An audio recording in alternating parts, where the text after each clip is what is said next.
Well, hello everyone. Welcome to the second installment of Trigger Warnings and My Loaded Thoughts. I'm Dr. Benjamin Dowd-Arrow, a medical sociologist and one of the leading experts on firearms in the United States. Now, at this point, we've all seen this headline, where Trump's Department of Justice is considering banning trans-identifying individuals from firearm ownership. But what some of you may have missed is that the National Rifle Association came out opposing that move by Donald Trump. Now, I saw a few people posting things like, didn't have the NRA coming to the defense of trans people on my bingo card for 2025. Let's talk about it. But the real question we should be asking ourselves is, does the NRA actually want sexual minorities and gender minorities actually owning firearms and having those firearms? And the answer is no. So, according to Scott Melzer's book, Gun Crusaders Inside the NRA's Culture War, the only people the NRA want to have firearms are straight, white, Christian men. And we see that in Charlton Heston's 1999 speech, where we get the famous saying, "From my cold dead hands," where he said that real Americans, meaning white, straight, Christian men, were under attack by politicians and that they had to keep their guns.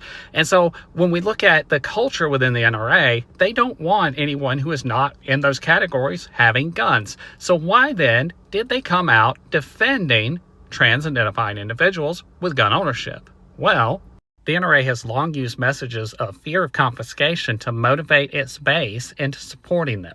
And when you have a politician who has already restricted gun rights more than Joe Biden, more than Barack Obama, threatening to take away gun rights, they begin to get worried. Because remember, following Parkland, he said that we should just take guns from people we deem dangerous and do due process later.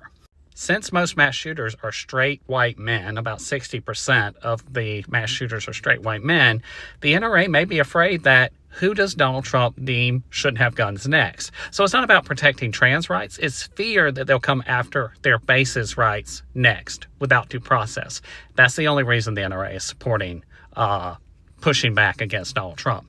Has nothing to do with them wanting trans-identifying people from having guns. Instead, they are afraid that Donald Trump may once again go after the gun rights of straight white men. Remember, Donald Trump banned bump stocks following the Las Vegas shooting, which the NRA fought with and got the Supreme Court to overturn. So when he threatened to take away gun rights without due process and now is threatening to do it again, they are concerned about that. Because let's not forget that the NRA is opportunistic. They are going to take advantage of this to push their agenda and push back against this idea of confiscation without due process. So they'll use trans people for this. So that wraps up this session. If you have any questions or comments, leave them below.